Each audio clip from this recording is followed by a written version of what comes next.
getting started here, ladies and gentlemen. I apologize for any inconvenience this may have caused. I'm going to be fumble through this a little bit. And ladies and gentlemen, welcome to another episode of Affirmations. And we are here to collectively together to try to bring you information and get to the facts. Without cutting it short, we're just going to get right into it. We have some few questions here that we have decided to get a professional on the line to discuss some of the answers that we have about regarding police reform and the criminal justice system. And so without further ado, let's go ahead, and I'm going to go ahead and introduce our guest. I'm trying to work this out, so I apologize for the fumble introduction. But let's go ahead and introduce our guest, Dr. Awazi. Welcome, sir, to our show. Thank you. It's a good pleasure to be here and be among brothers, wonderful brothers. Thank you. Yes, sir. So we have some questions here for you that I'm trying to navigate with. But so basically, go ahead and do you mind sharing with us some of your background and history so that we can, before we get into this, a little bit more about yourself and your awesome organization called AfriPeace? Thank you. I wear multiple hats, but the one that is very consistent, and I know for sure, people know is Ernest Owazi is my name. My profession as a professor and chair of criminal justice at California State University, Sacramento, where I also direct the Center for African Peace and Conflict Resolution in the community, associated with multiple organizations, including AfriPeace, which is an organization that has the mission of bridging the gaps on education, US and Africa, and what other things to do on youth peace and cultural education, taking young people to Africa and a culturally immersion type of a program, other peace building work with young people as well. I am definitely as a professor of criminal justice, a scholar, and somebody who does very much engaged in the conversations of the George Floyd on racial justice. Be glad to share in the next few minutes any ideas I have started. It's a great pleasure. That's awesome. We're getting a little bit of feedback from you though, just to let you know. Yeah, very good. Look, this is a picture of you right here, right? Yeah, that's me. Yeah. Wow, look at that handsome guy. Yeah, that's a program we did a couple of months ago, young people together to have some dialogues across Atlantic, so to say. Yeah, that was really great. Yeah, thank you. So if you guys are interested, please go to afripeace.com. There's a lot of great great opportunities here, and potentially when we open things back from COVID, there's a student, not exchange program, but education program where Dr. Wazi takes a group of individuals and they do some type of educational community service in Africa, and they've been to different countries and so forth. So thank you for that, Dr. Wazi, and really appreciate you joining us. And I'm trying to go fast a little bit because we only have a little bit of your time. And with that said, we have some questions here. I'd like to introduce Imhotep, Akibalon, and Bakari. You there, buddy?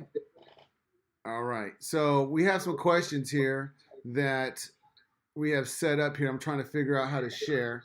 And the first question is, Dr. Wazi, we're going to talk about criminal justice and reform and so forth and how it affects the African American community.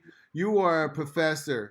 What are some of the things you teach your students, and what are some of the ways that we can improve criminal justice and policing African Americans, Africans?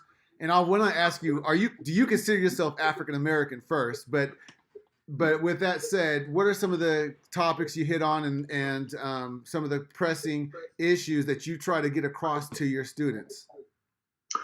Well, I mean, um, one of course is the curriculum that emphasizes values, um, problem solving, ethical reasoning, respect for diversity, due process, rule of law, and a high level of sensitivity to vulnerable populations, dealing with populations, and use of discretion, in that regard. Courses range from looking at police and criminal justice system to minorities and criminal justice to women and the justice system, policing and society, restorative justice and conflict resolution, which is a course that I designed and have been teaching for many years. Um, of course, like anything else, we have a very robust undergraduate program. It's the second largest criminal justice program in the country with nearly, 1,800 students, many of whom go into law enforcement at local or sometimes state, federal levels, and even maybe international. Some go into corrections, whether it's probation or the prison or combination of correctional institutions. Some go into law school, graduate studies, as the case may be. And in either way, it is a very reputable program, criminal justice program we have. The faculty is very diverse in many respects of that, both our full-time and part-time faculty, racially, ethnically, socially, speaking, and also interdisciplinary, type of field we have on our faculty as well. Of course, we make efforts in our curriculum to emphasize the critical importance of, one of our goals and vision is, is one of respecting social justice. It's being very social just in our thinking, in our behavior, and teaching, and in that regard. So, in regards to African Americans and seeing the problem, and you're an international individual, what are some of the issues that are? I mean, how can we improve the conditions of policing and criminal justice reform? What are your ideas that we could do to improve the African American condition or the melanated condition here? Mm-hmm. Yeah.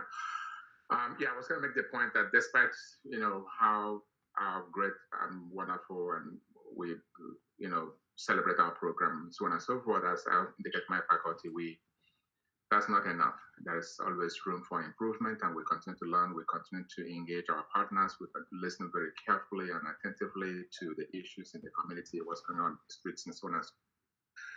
And I think we have to definitely look at who we bring into law enforcement, right? When regards to police, who do we bring in? What kind of exposure, thinking, right? Attitude do they have? What are some of the personality traits, that they have?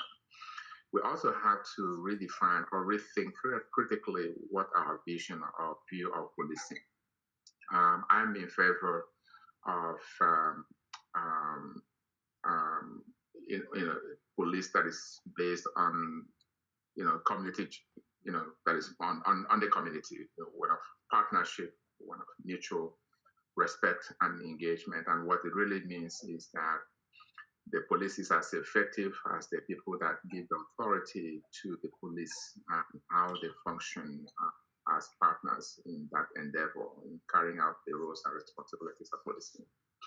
I know there is oftentimes a discussion about, Robert Peel, who's this British, scholar, practitioner, former president of Britain, but in the 19th century really kind of gave us a lot of our thinking of ideas about modern law enforcement, in a very organized, probably some thoughtful way that has brought in some of the elements of professionalism in policing.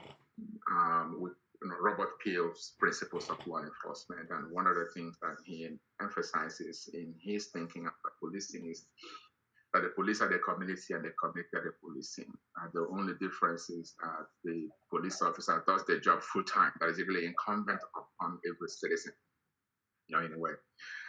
So while we think about police reform, I'm also very mindful of some of the calls for what they describe as abolition. In other words, we need to break it down or deconstruct and create something new. I'm more realistic in terms of reform, in that regard. But that does not necessarily mean that there may not be reason or room for experiment or pilots where you can even maybe go in a particular neighborhood and have that particular neighborhood organized around like a neighborhood justice peace center. Where even if they take care of 50% of whatever the issues are in that particular neighborhood, where you will minimize the necessity for this encounter, for bringing in the police into that particular neighborhood. That it's worth experimenting, worth piloting, worth critical thinking or examining. We also need to look at the policies and practices. Just because it is lawful doesn't necessarily mean that it is helpful in terms of lives and livelihoods, or even promoting positive relationship between the police and the community. Police officer has done something, and if it takes place, and yes, police officer did it by the book or what training has told him or told her, or instructed him or her, expected him or her to do, may not necessarily mean that there's no problem, that there could be a problem in that regard. So the policies and procedures definitely would need some examining.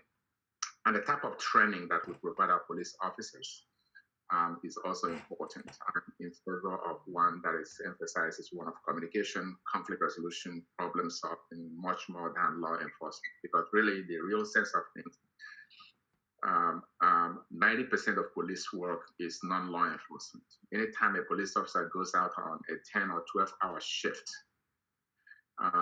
he or she only likely to use the law enforcement, meaning arresting people for violating the law, maybe in about 10% of the time. And that means you have 90% of the police time really spent on non-law enforcement stuff.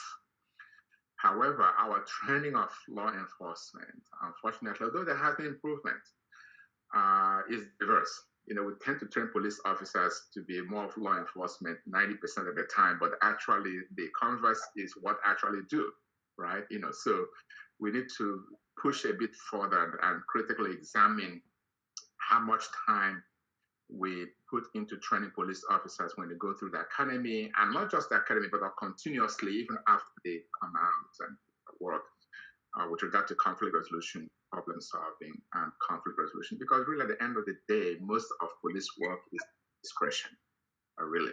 Yeah, most it is, isn't it?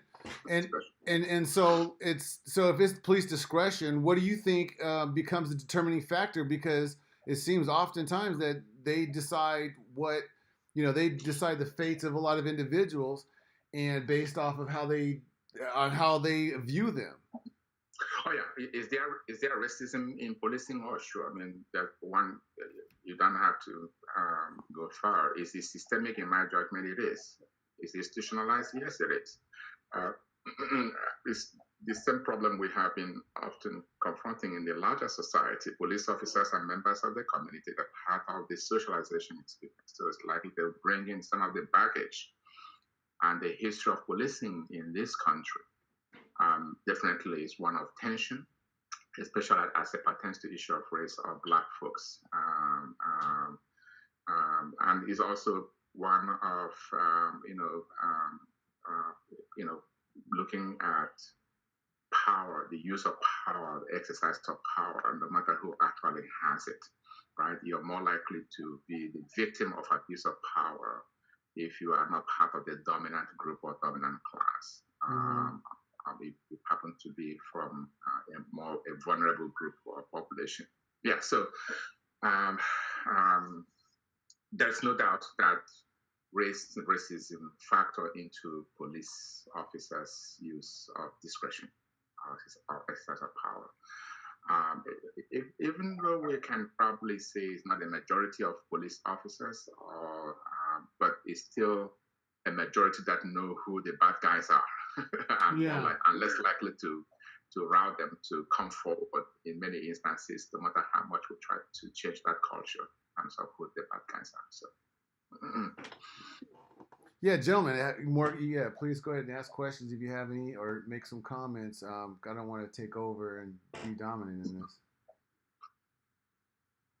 So, can I ask a question? There's been a lot of talk, I know, since the George Floyd thing, about the defund the police, and I know that Obama came out with some ridiculous stuff about how that phrasing is, that it's not useful phrasing because it confuses people, and that it won't get us anywhere. But I don't see it confusing at all. When we talk about defunding the police, it's about the making the shift of funds going to the police to other parts of the community, counselors, drug programs, alleviating poverty. These things contribute to the need for, these problems contribute to the need for police. And in this society, we focus more on temporary solutions to a long-range problem. And so the police are there, historically, the police are there, have been there since slavery to manage and control primarily former enslaved people, right? And even to this day, they're there to exist to squash any kind of uprising, any resistance, as well as dealing with domestic issues and other kinds of, criminal issues as well.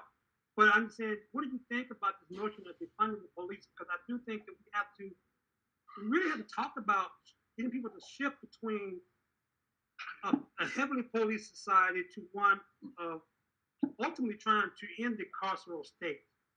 And what that does is it brings in other issues about inequality in the society, who controls, how people get more control of their own communities. But let me just try to end that with a question. I mean, what are you thinking about the defund the police? Yeah, I mean, politically it's risky, of course. Practically, in the sense that you've explained it, it makes sense. That's probably what happens oftentimes as part of the discussion about reform, right? Resources are, budgeting for law enforcement, like any other agency, is pretty much a regular event experience. How much do you put into patrol cars or weapons or other gadgets for police versus the things I talked about that police do more often, but they receive less of the training for.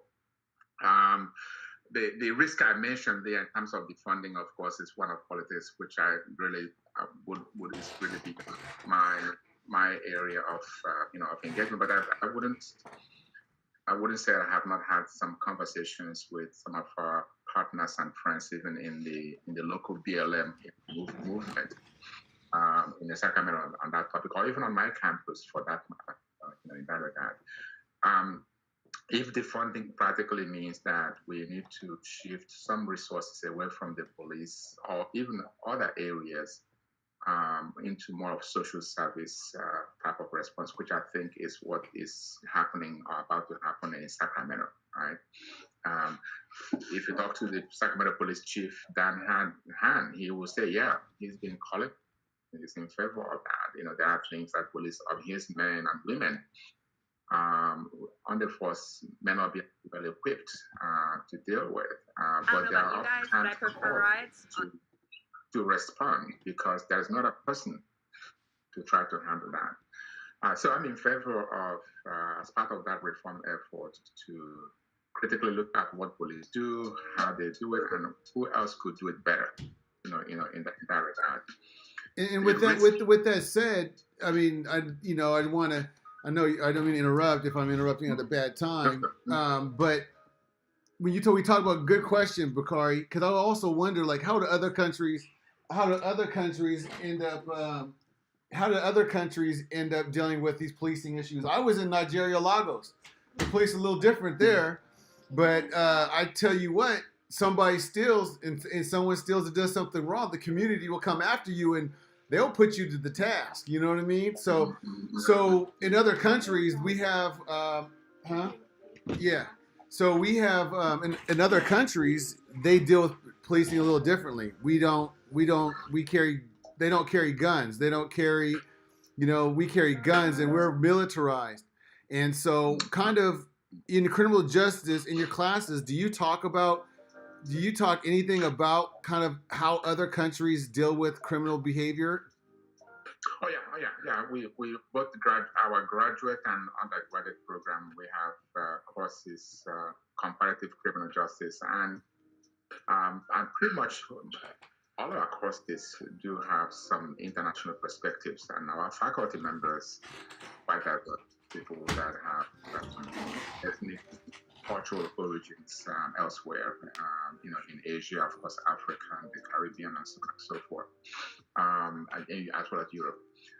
So it is a fairly diverse faculty where we bring in some of these perspectives. Of course, each country is different, as you know.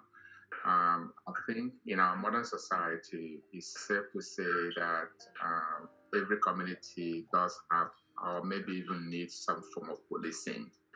Yeah. How that happens, as much as we would want to believe and hope that everybody would behave and there would not be any crime and so on and so forth. But the reality is the reverse, right? It's the opposite. And the question becomes, how do you put in place some social control mechanism that will protect innocent, citizens and hold those that violate the law accountable? We can, and this is where restorative justice comes in. Yeah. We can condemn the behavior as strongly as and hold accountable without necessarily condemning the person, right? And I know that sometimes it's a very delicate balance, and sometimes between emotions, like as human beings, as we are. But it's one that we need to constantly remind ourselves. The principle of do no harm, and where harm or or do no more, because hurt people can't hurt other people. Yeah, and that's true. And also, like the whole thing with the a gram of cocaine is not as much as a sentence as or an ounce of cocaine or whatever is as a gram of crack. I mean, just the basic ways. Yeah, the powder and crack cocaine disparities. Yeah, that used to be 100 to 1. It's now 1 So to if I can say, something about that, about just to kind of put that thread of thought about the cocaine and crack debate. That's not a police issue. No, that's a policy issue. And I think that what a lot of people miss in the picture about defunding the police is that, one, politicians give money to the police, and now politicians are riding the whole defunding the police agenda, where politicians is the one who gave police all this power to quote unquote abuse the people. So this has nothing to do with the police. Same as a soldier going to war in Afghanistan. Sometimes atrocities happen in war, but it's not the fault of the soldier. It's the fault of the people who send them there. And it can happen in Afghanistan or Vietnam, and it can happen in the streets of Sacramento. Sacramento bought a helicopter for the police department in Sacramento. How much is a helicopter? Probably 100,000. $250 million. A helicopter is? A helicopter. A brand new helicopter in Sacramento City. State of the art, huh? Of the county, city of Sacramento. How many city blocks have in Sacramento City that they need a whole helicopter with a pilot, with the fuel, with the maintenance, with missiles? So now the mayor of Sacramento is citing, or the politician in Sacramento talking about defunding the police. You just gave them a check for $1 billion because it's expensive to own a helicopter. And now you're talking about social services, and you're talking about schools, and you're talking about other things. And I think that's where people miss the picture. It's not the guys with the guns. It's the guys that signed the bill. Yeah, in this conversation, You know. nobody in this So, conversation we're not saying that in this conversation. no, we What have I to identify the problem, and I think people just don't. It's easy to identify to just point at the guy with a gun, but he has a whole political system behind him that gives him that power, and nobody's addressing that. Nobody's addressing laws that decriminalize police officers and decriminalize law enforcement agents. Nobody talks about it. Nobody talks about their immunity. If I do something bad to you, you can sue me tomorrow and take everything I own. If a cop beats you up, falsely arrests you, ruins your life, you will have to register in every job application that you ever submit that you've been arrested by the police. You'll have an FBI record under your name. Anywhere you're gonna go, you've been arrested, even if you didn't do anything. He has ruined your life. You cannot sue him for damages. He's protected. And that's a political problem that has nothing to do with police unions. They're not as strong as people think. Schwarzenegger made the point when he got elected without police union assistance. I mean, it just that's the problem. It has nothing to do with police. It has nothing to do with social and services. We have the money. no one is saying the BLM is not focusing in just on police. It is talking about policy, and it is talking about the political, political policies that create conditions for that. And in fact, this country just elected a president who, the '94 crime bill. I mean, they funnel money, millions of dollars over years to states to increase policing and give them to militarize police. So, but it's okay to militarize police. You want to have a strong police force, but you don't want them to be. You want to have a strong police force. I come from a country. Where every police officer is almost like a special forces, their own people. But one second, but they have to be accountable when they destroy people's life. And I think that's the debate. So then you're saying, we shouldn't militarize the police. No. But what is militarization? If somebody has an AR-15, the police should have an AR-15. No. That's not militarizing the police. If they have a rocket launcher, I'll agree with you. The police don't need a rocket launcher. No. Maybe not a tank, but if they do something wrong, It's a Dr. Wazi. Chime in. Dr. Wazi, what do you think between these two different opinions? And I don't want to act like a cliche. It's complicated, right? Right. Like lives. It is very complicated, and all the points that he made, quite safe. I mean, the police tend to be the ones that bear some of these complications and issues because they're the ones that represent more directly the people and the laws. There is an agency of the criminal justice system that probably the vast amount of power. There's most power. There's nobody else that has the power to arrest. That's why we tend to be, tend to scrutinize them much more than anybody else. But there is no doubt that there is that what the police officer does impact what happens in the courtroom and what happens in the, with regard to sentencing, or even what the prosecution decides to do in the trial and prosecution and sentencing, whether the person is prison or on probation and so on. So it really is, it is really a side that we put in the mix, and that's when I say it's complicated. I think also it's complicated in terms of larger issues of social inequality in society. Right? As an educator myself, can appreciate the point when we say we need more funding, right? It's a point I make in my classroom with students, and I say, tell me how much do you think California State is investing in each of you in my classroom at that state? Okay, and the numbers will vary, from 20 to 50,000 a year, each person in a year. And I said, well, compared to how much do you think we spend somebody at State prison, Folsom State prison, right? and it will be much lower now, to some extent. I can tell you In other right words, now. there's a thought of how so much when the I come back investment. and say, actually, California State spends less than $7,000 in each of you in my classroom at Sac Yeah. State. Yeah. But we pay, $90,000 average. And if you're an elderly, it can be double that amount.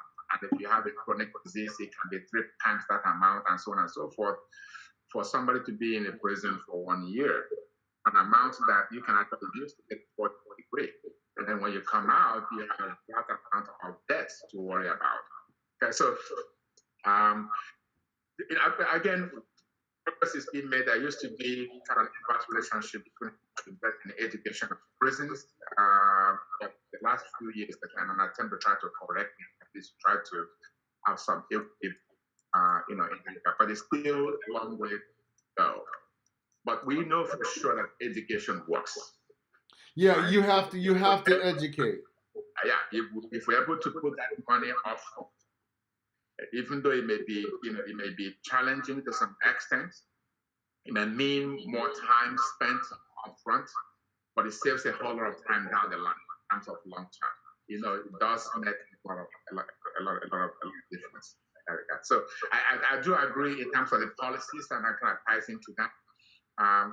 What laws we pass, and who is more likely to bear the brunt of the enforcement of that law. Kind of goes back again to the point I made earlier on in terms of being a vulnerable member of society, that because of your race or economic status. Yeah, I agree with you. Also, I think education is very important, but education, I think there needs to be a level of sympathy and empathy with human lives and a community aspect. I think a capitalistic society, in a lot of ways, allows for people to try to make, always trying to get that money, and competition becomes more and more because we're not going to always have that increase of growth, and it's hard to continue the GDP in that certain aspect of just a saturated field. And obviously it doesn't sound like I know what I'm talking about, but I just think the capitalistic society in a lot of ways devalues a lot of times caring for other individuals and the compassion for other individuals, because I think sometimes people look at the bottom line of numbers and money and businesses, and sometimes I think that might leave out, in my opinion, in my narrow-minded opinion, the other efforts in trying to get people, in how we value other people. And I think that we tend to market segregation even within different religious sects or different groups of people. It's marketable, it makes money, and especially the historical depictions of melanated individuals such as ourselves tend to tend to have a negative connotation to it. And so so if we could change the story and the narrative and the value system, and along with education, I think that that's something that needs to be said to that value as well, because I do believe in education, but I know a lot of smart people ripping people off, and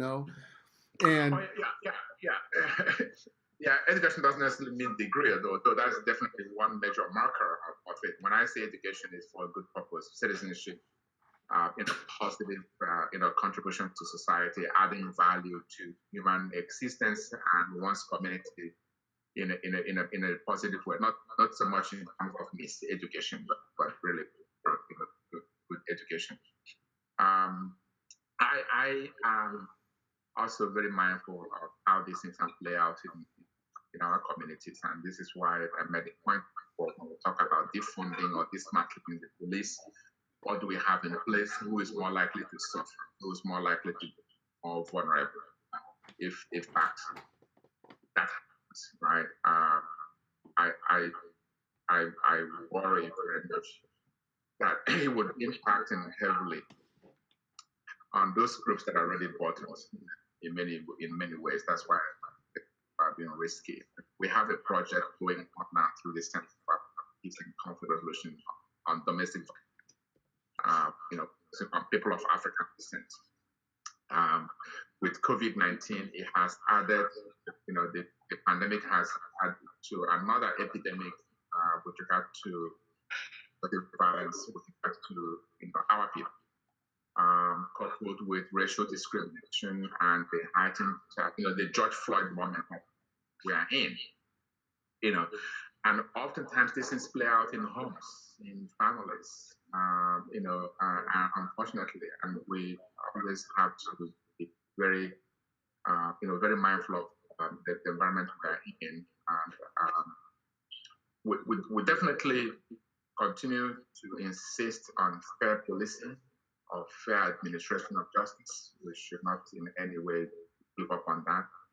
And there are many paths towards accomplishing, politically speaking, economically speaking, and what is happening on the streets is demanding, the change, and that representation is important. What do you think it says about, well, one, the United States has the highest imprisonment rate probably in the world. Two is, what do we see and witness after the George Floyd killing of George Floyd, and the just these like almost 3 or 4 months of protest, and it really showed just how the police are. I mean, I'm not saying every cop is that way, but I'm saying that what we witnessed is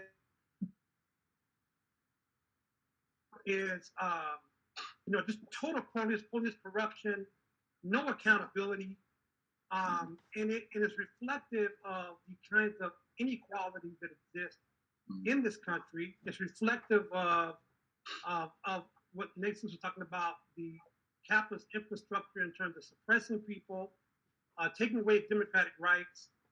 But I think that those protests in that time really show how the police state, and we cannot afford to be militarizing police. Police are supposed to be protecting people, not attacking people, not taking away their rights, not suppressing them. I mean, that's not their role.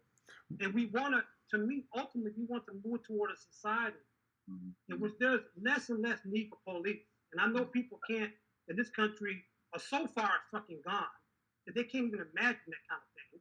But we have to get to the point of society, trying to move towards society of ending policing, bringing restorative justice to our community. But what do you think about that time? When and the way the police acted during those protests, the way they still do. Yeah. Can I address this, because I've been very quiet. It's my turn. Please. I agree, and I forget the brother's name from Israel, his name, but I agree with him, because when the question was raised for me, when they talk about defunding the police, that's what I think about. I think about demilitarizing the police, and I wasn't aware of the helicopter, but if we look at the protests, you see people doing peaceful protests, and the police are dressed like they're in Afghanistan. Exactly. So who gives them that right? Who told them to go and charge the people? It wasn't the chief of police. It was the mayor. Well, you're right. You're right. Who wrote the check to buy that equipment? You also said something that I don't necessarily agree with, and that being that the police, the lobbying for like sheriff and the police department is very strong, and that is why the monies go to that. So we as African Americans in this country, we are the enemy. And you are not I my think enemy. that You we are not need my to. enemy. I don't We- think They're that perceived. We're Americans. perceived. we We're need- One perceived. second. I don't think that we a need lot of to- Americans we are need think to- that you're Hey, the let enemy. him finish his point. Go ahead, finish your point, Yeah. Mr. Imhotep. We need to act like that. The original, I can't pull it up right now, but the original shield for the police, the sheriff, was for slave catchers. That's right. Oh, for sure. and every so we act like we're just citizens like everybody else, but we're not. We're not perceived in that way. And so when I heard Bakari raise the issue about defunding the police, I don't want to take away essential funds that are needed for the community, but the police definitely needs to be demilitarized. Yeah, I think, that goes back to the point I made earlier on in terms of the police. 90% of police training is on law enforcement, right? Which quickly includes that militarization. But actual work they do is one of problem solving, conflict resolution. How can we try to change that to match what they train them so that it will match what they actually do? And that definitely calls seriously, and that's one of the recommendations in the 21st century policing that Obama's emphasized. And even if you go back in 1829 under the that's not gonna help if they can arrest you and throw you to prison for life for a joint. And that's not gonna help if you have 1 gram of cocaine or crack cocaine and they can destroy your life for that. So it doesn't matter what the police is doing or what's the weapons that they use or they're not using. It doesn't matter. If they get a law that every cop on a bike can destroy your life and he is not accountable, that is the problem. It doesn't matter that they got a tank in the garage. The problem is that every cop that walks the beat can take away your life with no accountability whatsoever. That's what I think people are missing. The militarization of police, it's just one issue out of the whole issue. But the problem is the effect of you as an individual. When you encounter the police, will you get justice? The DA does not prosecute. Yeah, that's where. That's the in San Francisco. They said they don't prosecute. That's what I said. It's complicated, right? And when I talk about the conflict resolution, if you look at what police officers do sometimes, domestic violence response, quarrels one or the other, looking at issues in terms of what happens in fires at bars, taverns, what goes on in the streets, patrolling, where they don't necessarily make an arrest, but have an talk to a citizen or somebody that they come in contact. There are quite a different types of encounters that police find themselves where the law may not necessarily have been broken as clearly in terms of the rules of evidence, but still there's a need to respond in one way or the other. I agree, and that's why I kind of posted this up. I posted this here because I did my research a little bit, little research. Didn't dive as much as I wanted to. And looking at some of the things we have here, Prop 47 in 2014 was to reduce the classification of nonviolent crimes. Those are one small effort to kind of I guess label the playing field, or one attempt that they made, and policy-wise to kind of not ruin people's lives, which I agree with you, Orel. And also the reduction of marijuana crimes with Prop 57. Now, there was a legislative bill that was passed by Tom Hertzberg, and then it became law. But now recently and it became rejected with the bail reform. It was recently rejected in Prop 20 in our last voting session. And so they did some changes, and they undid some of the bail reform, some of the bail industry, because they were making a lot of money, like that one boxer was making, Tony Lopez or whatever his name is. And a lot of this stuff, and like the Taylor and Floyd bills were rejected by legislators. They passed in the Senate, but it's not the Democrats, it's not the Republicans, it's the conservatives, Democrat or Republican. And the majority of them are coming out of Central Valley, San Diego, and Orange County. And it talked about qualified immunity. Now, qualified immunity is where the police do not have to take responsibility for their actions. And so these are the things that I'm trying to get specifics here and making sure we have some homework and statistics that we can pull up and share.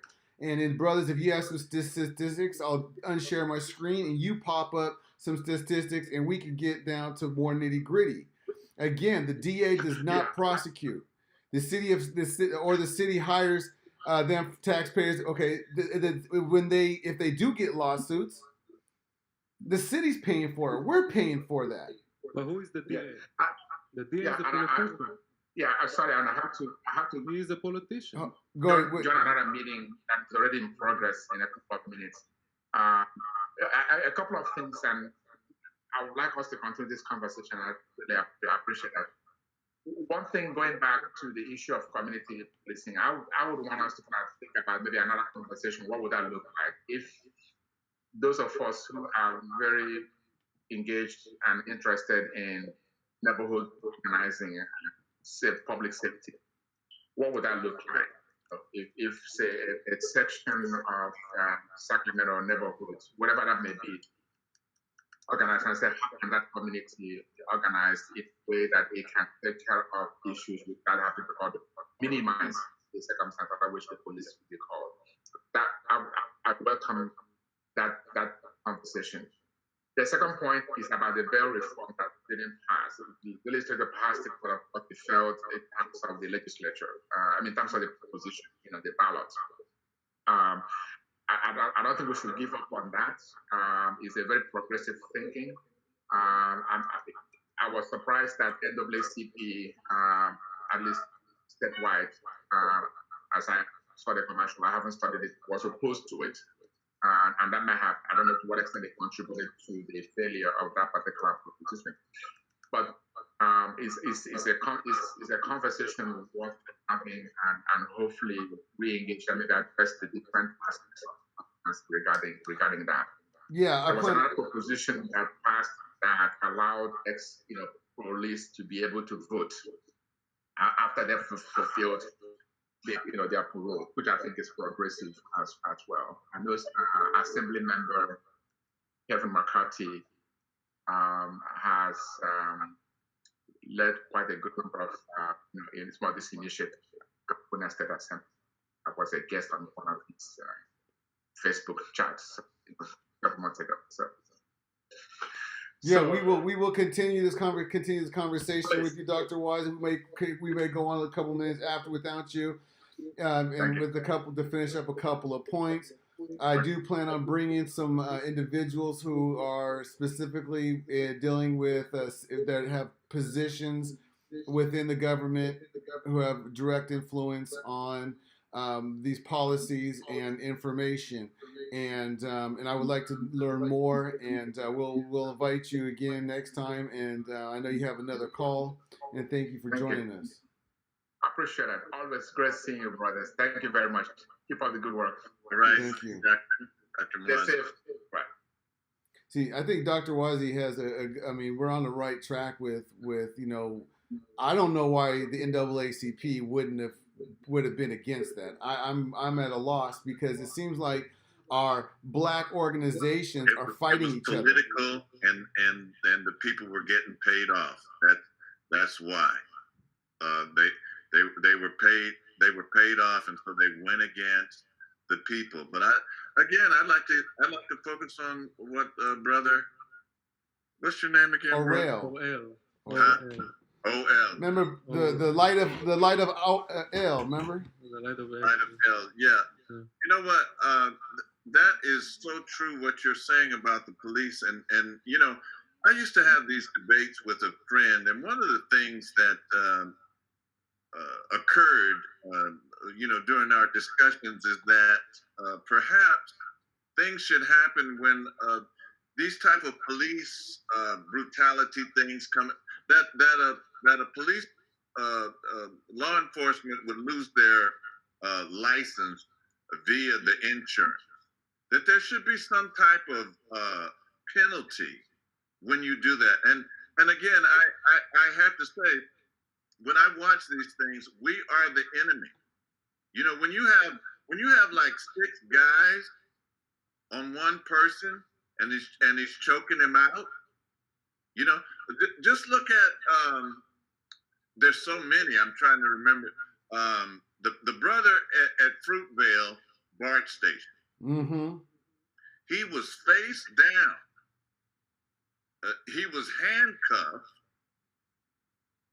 and you know they shot him anyway. But okay, so that's exactly my point. That happened in one of the most progressive cities in the world, right? The world. They just decriminalized psychedelic mushrooms in Oakland. Right. So why are they focusing on psychedelic mushrooms when they just had to close down their jails because of overwhelming corruption in downtown Oakland? Right? What's that have anything to do with social justice? Psychedelic mushrooms have nothing to do with social justice. You get high and But forget about it. no accountability for your policing. That basically tyranny. There is tyranny going on in the city of Oakland against basically everybody that is not poor or live up in the hills. It's mind blowing, you know. And you talk to the politicians and they take talking to you about psychedelic mushrooms. But what about the jail downtown that was ruining people's lives for the last 50 years? What about the sheriff department of Alameda that it was so corrupt they had to shut down the jail? Nobody even talked about how many people in California know they have to shut down a whole county jail. You know what? We're not thinking about that. We're looking at the clown show every night that's coming from Washington. That's not what we need to focus. You know, people need to look at their cities, how the cities are run. We got a Democratic mayor in Sacramento, Jewish mayor, very progressive. He went, and when Trump made the travel ban, so he went to the airport and did a whole show in the airport that he's accepting immigrants. When you walk around some cities in Sacramento, there is no street lights and there is no sidewalks, and there's kids going to sleep hungry in his city. So he's worried about people in the Middle East, you know, that don't even care about him, where he has people in his own city that went to sleep on an empty stomach while he's paying $1 billion to the police to buy a helicopter and new whatever equipment. And I think that has a big point to it because you know I've had opportunity to you know within this podcast exploration, and I think we can polish this as we go along as brothers here. That there are people who are making decisions with the allocation, even with the COVID relief funds, that we aren't even in the room when it came to disseminating some money. Automatically, the sheriff got money. Certain people got money, but the people that need the money for COVID relief, they didn't get any. And when they asked why didn't these certain people get money, they're like, oh, they didn't ask for money. But yet the people have been trying to beat down doors asking for money, you know. And so it's I'm not most definitely politically savvy in these certain sense, but that's why we're doing this, is to explore these concepts further. And what I'm getting to the point about being is or mobilization and organizing in a positive way. I think Black Lives Matter was great turnout. Okay, I'm not gonna say my personal opinion on things, other than if we could have that same movement coming to the certain measures and addressing the things that you're talking about, Orel, then I think I agree with that. I think we need to focus on local concerns and mobilize with areas that make a difference, because we just have the conservative Democrats take down a bail bond measure to stop that whole thing, so that individuals that need to get a bail, they sign for a bail and they put their house up and they can't pay it, and all of a sudden their house is gone to get their family member out of jail or something.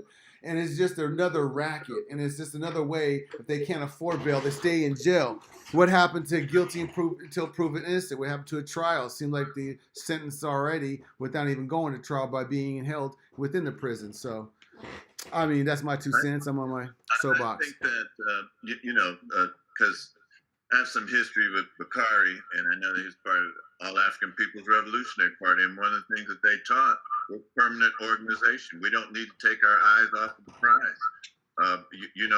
there's a difference between organization and mobilization. You know, True.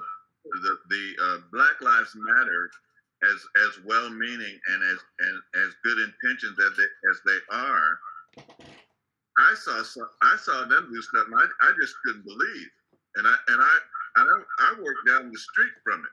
They had a barbecue every Thursday or Tuesday in front of the sheriff's place. Instead of doing voter registration to get rid of the sheriff, to get rid of the DA. That's my point. It was put a fence around the sheriff's place with the DA, right? Why wasn't the DA recalled after she let those cops go when shooting a guy in his backyard? Yes. I don't know how much was it. 20 bullets they put in his face. Right. Stephon Clark. Why wasn't the DA recalled? Right. Why you go and make protest in where was it, in Land Park, when all you need is just 10,000 signatures and you get that lady out of there, and you put somebody else that is progressive. Yeah, it's easier to mobilize than it is to organize, and we need to not take our eyes off of the prize on these things. And there was a documentary about that. I find myself agreeing with Orel a lot. We don't know each other. But he makes some really valid points, and yeah, we should be paying attention to that. Psychedelic mushrooms, I guess they're great for whoever does them, but pacification. I want to be able to feel okay when my sons go out at night. Right. That's what made me more active. Can I just add, just I agree that we need organization, and we work with an organization called the Black Organizing Project out of Oakland, and they spent 10 years to get the police out of the Oakland Unified School District. The police department was embedded in the district, not just outside the district. They were inside the school district. Yeah. And it took a lot of work to do that and consistency. Now, the George Floyd protests and things of that sort did help it along, but if the Black Organizing Project had not been there doing their work prior to this, it would not have happened. But I say that because it does take a lot of work, consistency, and staying in there. And our people are oftentimes divided and got so many other kinds of issues that a simple thing of signing the petition is a struggle for us. I'm not saying we don't do it. I'm not saying it's impossible to do it. I'm just saying that these issues are very difficult, and it needs organization, consistent organization, in order to get it done. Because people can get thrown off into a lot of things. But we do have to understand that the role of the police in a capitalist, racialized, capitalist racism, a racist capitalist state, is to quell resistance. That, like Imhotep said, that we are the enemy. That we are perceived as the enemy. Whether people, maybe everybody doesn't think that way, but that's historically how it's been. Is to keep us suppressed. Is to keep Black people and marginalized people suppressed in this country. We're still fighting Punic Wars. It's not just the fault of the police, but it's like the political decisions being made, how police are trained, and how Black people of African descent, former slaves, how we are perceived is the real issues here, and that we have to educate people about. But I am hopeful that we look at what Bob did. It took 10 years what Bob did, and now Bob is faced with, okay, what do we do now that the police are out of the Unified School District? How do we look about redefining safety? What does that really mean? Community to redefine support. Safety. What does it mean to bring restorative justice to our communities? What does it mean that we begin to police ourselves? What does it mean to have a society in which we don't need police? What does that really, really mean? What does it take in a country where we're number one in the highest imprisonment rate, as far as I know, in the world? It says a lot about the inequality in society. it says a lot about how we put more emphasis on things, profit than we do on people. Exactly. This is the kind of thing that we have to keep emphasizing. And we have to blame ourselves for that, Bakari. I think, in my mind's eye, that we also, as a people, have become lazy and pacified in how we deal with our, and we don't want to be responsible. Like you said, we could barbecue, but we can't sign a petition. And like you talk about in education, we talk about equity and stuff. I want to see equity, but I also want to see old school civic classes. I want to see classes where kids learn how to file a petition, file a police complaint, how to go to city council meetings, how to, how was this the the chief of police is held accountable. I want to see the kids understand the government, but at the same time, when in Rome, I'm saying, everybody gets comfortable and they feel like as long as it's not me, the water starts getting hot, and then the frog's still sitting in the pot. And I'm just saying, what I'm getting to, we have a social responsibility, and there's a sense of human laziness that I see, that people become complacent as well. I'm not detracting from your point. I'm just adding to your point that I do agree with everything you're saying, and I'm trying to find solutions. I want to see solutions, and I don't think it's just a race issue. I think it's also a class issue as well. I think that the people who are poor, police statistics show that those are the people who are being targeted also by being pulled over because they don't have the resources. It could be a white person. They're getting shot too. Maybe, I don't know why white people respond differently. And the perspective, Native American in Wyoming. yeah, and the perception that we have, Americans in the prisons there. yeah, and the perceptions that we have as has been systematic for a long time. The Punic Wars, the wars that happened long time ago, are still have almost been like genetically ingrained in how they view us.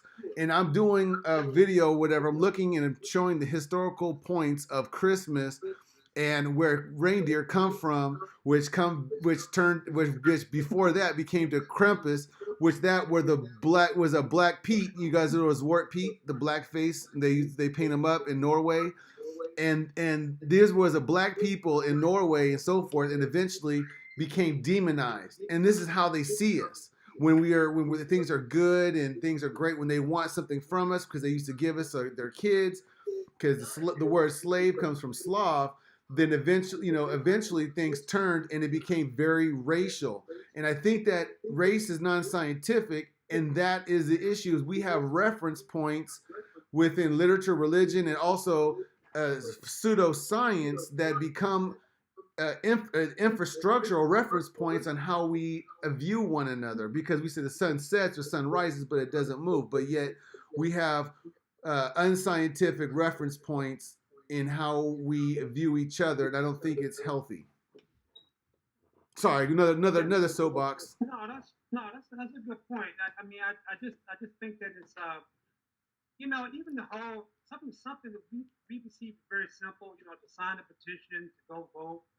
Man, people live in really complicated lives, and I talk to people. I try to get people to sign up to vote. I've been there, I've done that. And yeah. I'm not saying we don't continue to do it, but I'm telling you, we take for granted some of the things that we can do because of our education, because of our experience, because of all that. But there are things that, man, people living on the front line of poverty, on the front line of that, those things get seriously complicated. Not really. I would say try. Let's make a test. I just don't want to make them I don't want to make them the problem. I don't want to say they're the problem. It is the state apparatus that's the problem. It is not. I understand that they need to play a role in dismantling the state power, but I don't want to blame them because things are a lot more complicated. I would say let's start a petition. We call it "Sell the Helicopter." Well, sell the helicopter. It's been done. It's been done. It's $200 million that's sitting there.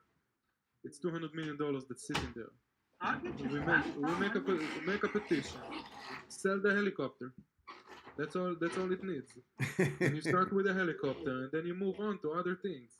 And then you sell the paintball guns, and then you sell the tear gas, and then you gotta start somewhere. But people don't understand. In societies when there is no police, we have a saying in Hebrew. It says, "Kol de'alim gvar." When you don't have police, it's whoever is the strong, he's going to be overwhelming on you. And usually the most vulnerable populations suffer.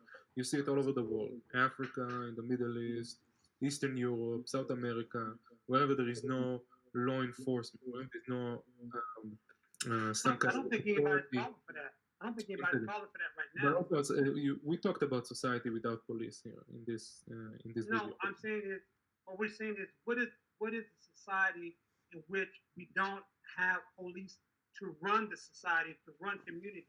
I I don't mean, think what it does that mean? exists. It's one thing to talk about police dealing with people who are trying to take advantage of other people. I understand that, but we're in a situation now that police pretty much run certain communities. They are disruptive in certain communities, and they attack people. I mean, you've already talked about that. I But mean, that's the this law is of the not protecting politicians. people. This is taking away people's rights. This is keeping people submerged. This is being oppressive and corrupt. This is what people are doing, and this society would love to agree with you. Yeah, let's put more money to the police. Let's build up. Let's militarize the police because they're gonna keep us from they're gonna keep them from us. It has Who to was be the them and balanced. who was the us? It And has so to I mean, be I think we have to balanced. be really careful about when we say we need the police. I mean, we just We need that's law. We I, need I law get in what you're order saying, but in man, a society. It's everywhere from when as a religious man, when we read the Bible, and there is a complete instruction from God to the people of Israel to establish a court of law and enforcement and all of this, until today that we see what happens where society is going to complete anarchy when there is no police. We talked last week about slavery in Libya. That things happened in Iraq, and when Saddam Hussein was taken out of power, because suddenly there was no police, there was no Iraqi police, there was nobody to control anything, and all those other weak population, like the Yazidis, the Kurds, and the Christians, became slaves to Sunni tribes that decided now we now want to take over it. And nobody gonna hold them accountable. And I think that if you take accountability from people, they're just gonna run amok and do whatever they want, and they're gonna overwhelm the weakest people of society because they can do it. But when a lot of groups of people come together with the right message of we're gonna create some kind of peace, not peace, but more like harmony within the different groups of society, and this is the way we regulate it, but everybody is accountable. It becomes a more fair or a more society. It's not going to be perfect for everybody. It's going to be poor, it's going to be handicapped, people still going to be smarter than other people. That's just life in general. Some people are going to have money, some people not. But it will be safe and hormonal for people versus today when you have this it's just not equal. You have people on one side that they have all the benefits and all the protections, and you have people on the other side that has to not only pick up the tab for the people with the protection, but they're also under the tyranny of the people that are protected. Where is the so justice but in so that? why are you calling? We're in a So why are you democratic calling for more society. police? I'm not calling If for that's more true, police. why are you calling for more police? I'm calling for accountability to police. Okay, Take away qualified immunity. It's just right, I one. agree. It's just one law, one sentence in a law book in California. Let's start in Sacramento County. Let's start in Sacramento But City. think about why that's difficult to do. When the It's not. police are there to protect the state apparatus, why It's would the not. state apparatus, right? Why would they not? Why they want to not hold police accountable because the police are there. Remember when Obama did some things back in who was it? No, it was Obama or the mayor in New York where the police turned their back on him. You remember that? It was some incident Yes, where they all came out. I think it was somebody, the police had killed somebody, and it was a big protest, and so all of them came out and they turned their back on the official, and they were sending a signal that we are here to protect you. We work for you, and if you don't abide by what we do, we will turn our back on you. This is because the police in this country work to protect the state apparatus, and the state apparatus protect the police. That's 100% true. There's a thing that I posted a year ago addressing the Alabama chief of police, where or the he was the governor, and he used to be part of some white knights and stuff like that. And what they were doing for many years is that they were planting drugs on top in on black people, and they were prosecuting people, and that just pretty much got swept under the rug. And this is systematic, and that is exactly what we're dealing with. We have police gangs. There was the El Bandidos, or whatever they were, that were running amok and had their own police gang and so forth. East LA or East LA or something like that. South Central. Yeah, I remember. Yeah, that. so I mean, these, and I think what Orwell's talking about, what we're talking about is I don't think we've figured out as human beings is how to govern one another and how to be moral or whatever. But when groups get together, it's very difficult for us to get along or manage or maintain one another. And there is a natural tendency for there's going to be one person, or the strongest person is going to rise to the top out of having the ability to do so.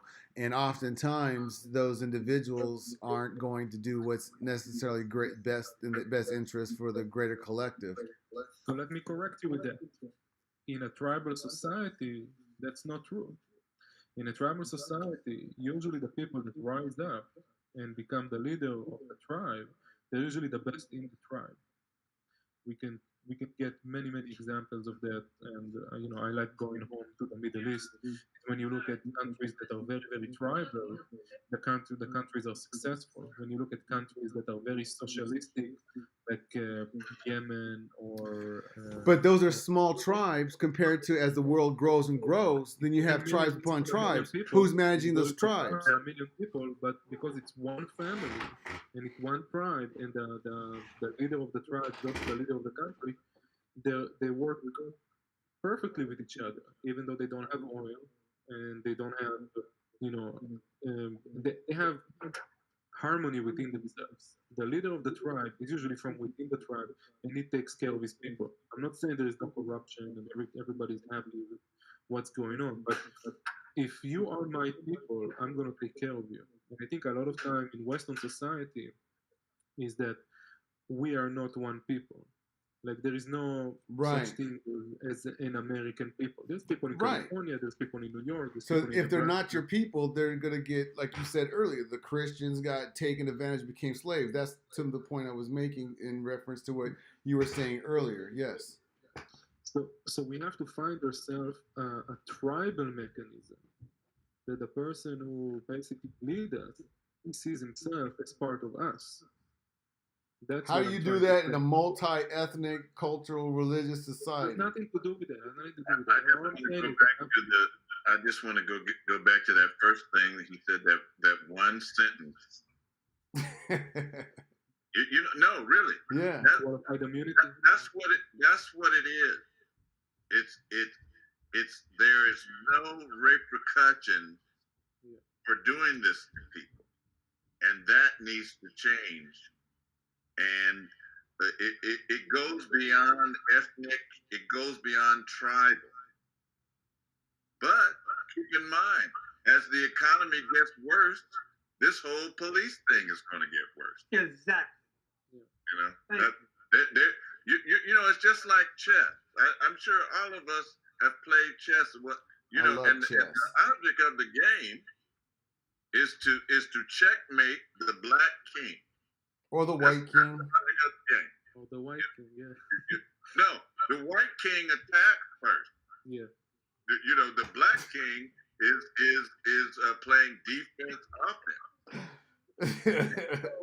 And so they got us in whatever square we're on. Law, check. Education, check. Finances. Labor. You can change it. You can change it with the right leadership. And so that's what I agree with what you just said. That changing that one sentence, working on that one thing. Black lives matter, whoever lives matter. Yeah. Working on that one thing, making police accountable, will will nullify much of the things that we've discussed tonight. How hard is it going to be to abolish qualified immunity in the city of Sacramento? Very difficult because people are asleep. They would rather watch the game, American Idol, or whatever. That's what I was saying. Foolishness is in until something happens to them personally. Exactly, that's what I'm saying. But the people watching the games, the people that go to the bars, the people that go to work every day, they are not in seats of power. They're not there. And I have no issue about getting people to vote, sign a petition, do all that. But they don't have platforms. They're not in seats of power. They don't even have any. They barely even have money to pay for rent. I don't agree with you. We are doing something right now. You know? No, wait a minute. Wait a minute. I'm just saying that there's nothing wrong with highlighting what they need to. We all need to do, right? But it's not as simple as that. And I've been doing this for numbers of years, and I've seen these discussions over and over and over again, where we tend to kind of go back and say, the people got to do this, the people got to do that. Yes, the people got to do a lot of things, but it's the state apparatus that has to be challenged, because just even if you get rid of qualified immunity, that's important. Yes, it would do a lot of things, but it's not the only thing. There is a whole stream of other kinds of things that need to be dismantled and addressed. And I don't want to give people, like this false hope that they can just get this one thing that is going to change. But that's how you build a tower, my friend. But that's how you build a tower. You got to put a brick. You got to put a brick to start the foundation. You got to do something. Qualified immunity, sell the helicopter, ban here again. You don't like the helicopter. This brother does not like the helicopter. There have been these kinds of things happening all the time. But again, it's who's in a seat of power, who controls the money, they control the political power. Anybody else is trying to go to work, pay the bills, raise the kids. But there's one thing. They're not in that seat of power. They can barely vote. And there's one thing. They can barely vote. There's one thing I think about accountability is important, is that that's why we have city council. That's why we need to show up for those things. There's if these are the things we need to do, you need to go into city council, and we need to go into our districts, and we need to support. If you're going to go political, that's where we hold accountability at as well. It's not just signing a ballot, but also in city council meetings, and also with the constituents, the members that sit on the city council board. Bakari, I don't know if you're from the Bay Area. I'm from Oakland, and I grew up in West Oakland in an area called Oak Center, where the city hall had planned to let all homes and make them like the Acorn Apartments. And my parents and others in the community formed an organization called the Oak Center Neighborhood Association. I knew about Robert's Rules of Order at the age of 5. They dragged me to meetings at the local schools. We went to city hall meetings. We organized the community, and today those houses are still there. It seemed impossible. I saw ordinary people go up against City Hall. I'm talking about when I was your son's age. And so he's right. It starts with one brick. Yeah, don't say this is the panacea and this will solve everything, but this will at least make police think twice. Before they pull their gun. They said the same thing about cops wearing cameras. At one point, it doesn't matter if you wear a camera if you can't be prosecuted. That's going to leave it. I'll wear a camera today if I can do anything I want. I'm not saying we don't organize. I've been organized. You I've been around. Yeah, I know that organizing and getting people involved, that's very essential. But I put a focus on that, but again, at the same time, I don't want to forget this larger kind of state apparatus, and how do we come to dismantle that? Because to me, that's going to take. I'm going to tell you what ultimately going to take in a modern, not a tribal society, but in a modern capitalist, imperialist, belly of the beast type of society, is that we're going to have to learn how to boycott. We're going to have rolling boycotts. We're going to have to figure out how to dismantle the capitalist infrastructure or disrupt it into a certain to make it that's power. That's going to take a lot of work to get people to do that. To get ordinary folks to say we've had enough, and we're going to have different types of political boycotts, economic boycotts. We're going to have worker boycotts. We're going to have different types of boycotts to try to bring down the power structure in society. And that's what they're afraid of. They're afraid that if more and more people get that level of consciousness and start doing that, right, they know what that means. It's not nothing. That doesn't take away from the fact that people are doing things locally. People are always, like I told you about Bob, people are always doing things locally. I'm not discrediting that at all. But ultimately, we're going to have to figure out ways to dismantle state apparatus and challenge capitalism as it exists. We're going to have to do that. And that's going to take work. And we. No question. And my face is full of gray hairs, and yours is too. Yeah. You know, right. So, but we could provide guidance to the people that are in the streets that stop the freeways and everything. That was, you know, it's just like being in a rocking chair. This is my this is something my great grandmother said. It's just like being in a rocking chair. You do a lot of work, but you don't get anywhere. You know, so you go and you stop the traffic, and then the sheriff is still elected, and the DA is elected. So all those people that came out, they should have signed the petition. They should have signed paperwork that basically that will allow us to pass laws. Each person be, you know, community deputized to get other people involved, to get other people. You know, and I see what I know what you mean, Bakari. But it's going to take all of that. You know, in our holy book that we'll say, one of our holy books is 2,000 Seasons, and one of the passages says, "No one spring changes the desert. Mm-hmm. The spring runs dry, and the desert remains. Not one, not 10, not 1,000 springs, but it has to be the oceans of the people come together, not to coach, not to reform the desert, but to overwhelm it." And I like that. I like that. I can never remember the phrase.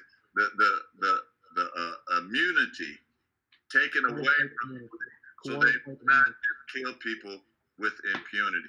I'm sorry, I have to go. Yeah, it's a good time. What would you like to guys talk about next time? We can. It's about that time too.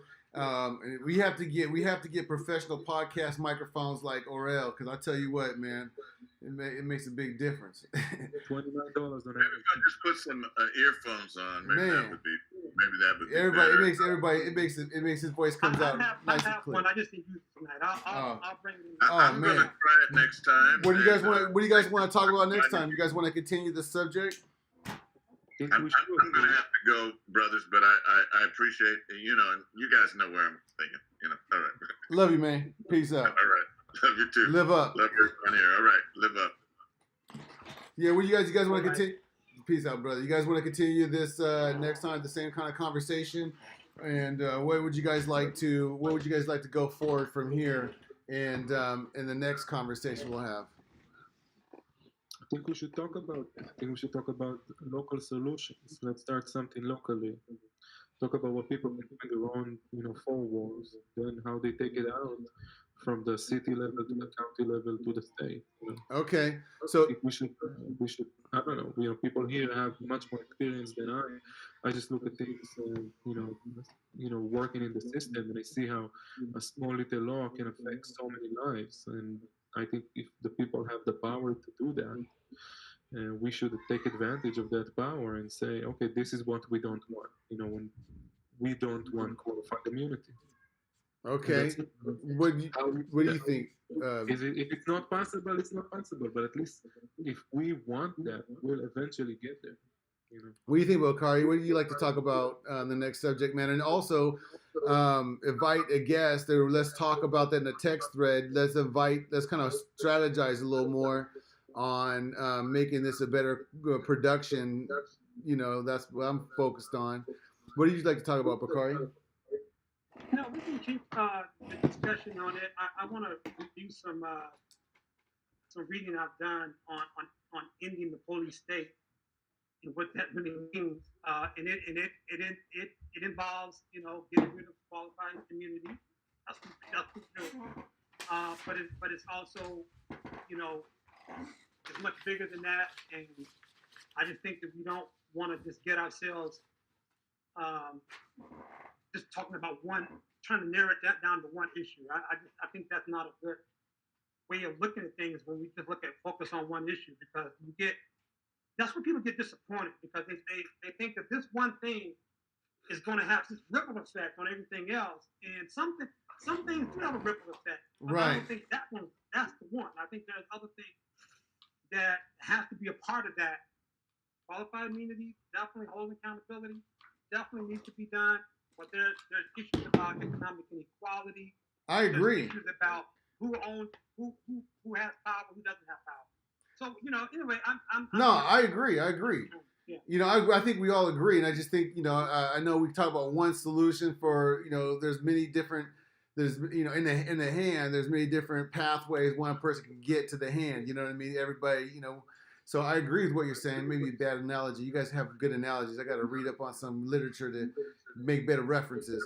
But but I agree with you. So let's continue to do this, and let's put some effort and pull out some statistics and paste it, put it on a Word document, a Google document, and then when you want to talk about something, you will screen share it, and you know, and kind of come up with more, you know, more factual, actual data and talking points, you know, because I think we're getting to that in some other places. I've listened to podcasts, and it just goes on and on about what they think instead of what things are or perceived to be, in a sense of based on data. Am I making, you know, that's clear, right?